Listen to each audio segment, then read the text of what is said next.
इसलिए हथियार निकालकर वहीं मुकाबला करते हैं। यहाँ सबके पास हथियार तो थे, मगर ज़ॉम्बी की तादाद काफी ज्यादा थी, इसलिए वो एक एक करके ग्रुप के बहुत से लोगों को काट लेते हैं। बचे हुए लोगों के पास छुपने की कोई जगह नहीं होती और जल्द ही यह बहुत ही कम लोग बच जाते हैं। एक मजबूत आदमी बदकिस्मती से ज़ॉम्बी के काटने का शिकार हो जाता है, इसलिए वह खुद को गोली मारना चाहता है, लेकिन उसके बंदूक में गोलियां खत्म हो जाती हैं। अब उन्हें पता चल चुका था कि वो उनसे लड़ नहीं पाएंगे, इसलिए एबिगेल प्रेग्नेंट लेडी को लेकर गाड़ी में बैठाती है। गाड़ी में प्रेग्नेंट लेडी का हस्बैंड भी बैठा होता है और जैक गाड़ी स्टार्ट करके जल्दी से वहां से निकल जाते हैं। पूरे ग्रुप में अब ये सिर्फ 4 लोग ही बचे थे, बाकी सब ही ज़ॉम्बीज के शिकार हो चुके थे। एक काले चेहरे वाला ज़ॉम्बी अपने साथियों को मरा हुआ देखकर बहुत ज्यादा गुस्सा हो जाता है। उधर ये चारों ज़ॉम्बीज से जान छुड़ाकर गाड़ी में सफर कर रहे होते हैं। रास्ते में जैक पीछे बैठी लेडी से पूछता है कि तुम हो कौन और यहाँ क्या कर रहे थे। पूछने पर पता चलता है कि यह बचे हुए लोग शिपटाउन नाम की जगह पर जाना चाहते थे, जहाँ पर सेफली इंसान रहते हैं। वहाँ जरूरत की तमाम फैसिलिटीज हैं और हम सब वहाँ जाकर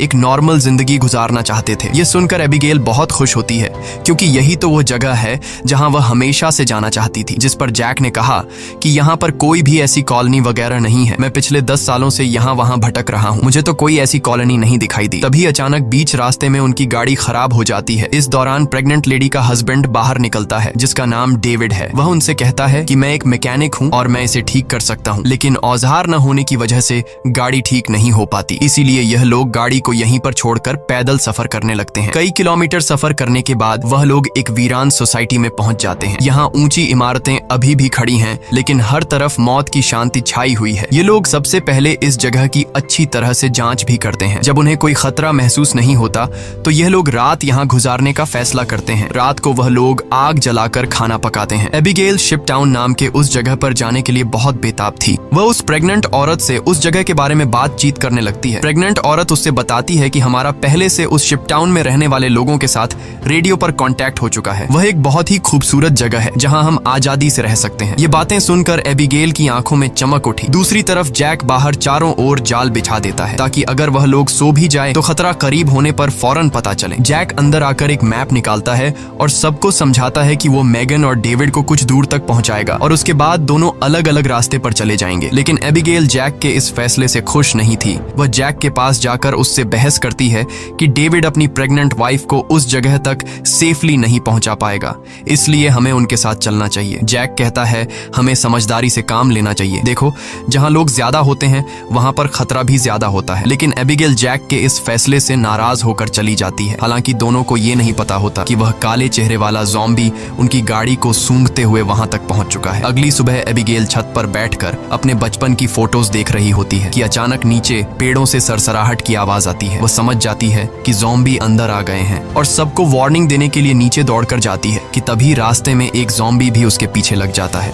एबिगेल खुद को बचाते हुए ऊपर सीढ़ियों पर चढ़ने लगती है और पीछा करने वाले ज़ॉम्बी को झटका देते हुए नीचे गिरा देती है। लेकिन इस चक्कर में उसका बैलेंस बिगड़ जाता है, जिससे वह भी नीचे गिरने वाली होती है। लेकिन तभी जैक ने वक्त पर आकर उसे बचा लिया। थोड़ी देर बाद काले चेहरे वाला ज़ॉम्बी अपने साथियों के साथ वहां पहुंच जाता है, क्योंकि उसे पता चल जाता है कि उनका साथी कहां पर मरा है। लेकिन वह पहले से बिछाई गई जाल में फंस जाते हैं, जिसमें काफी सारे ज़ॉम्बी मारे जाते हैं। जैक धमाके की आवाज सुनकर समझ जाता है कि ज़ॉम्बी का झुंड उस जगह तक पहुंच गया है जहां हम कल रात ठहरे थे और ज़ॉम्बी अभी तक उनका पीछा कर रहे हैं। लेकिन अच्छी बात यह थी कि ये लोग उस जगह को छोड़कर वहां से आगे निकल चुके थे। तभी रास्ते में एबिगेल को याद आता है कि थोड़ी दूर पर एक छोटा सा हवाई अड्डा है जहां पर मेरे फादर काम किया करते थे। शायद वहां कुछ हवाई जहाज बचे हों जिससे हम आसानी से शिपटाउन तक पहुंच सकते हैं। लेकिन जैक कहता है कि अगर हम एयरपोर्ट गए तो वह एक खुली जगह है और अगर वहां ज़ॉम्बीज ने घेर लिया तो वहां हमारे पास जान बचाने का कोई रास्ता नहीं होगा और मुश्किल है कि हमें वहां एरोप्लेन भी मिल जाए। लेकिन एबिगेल के बार बार कहने पर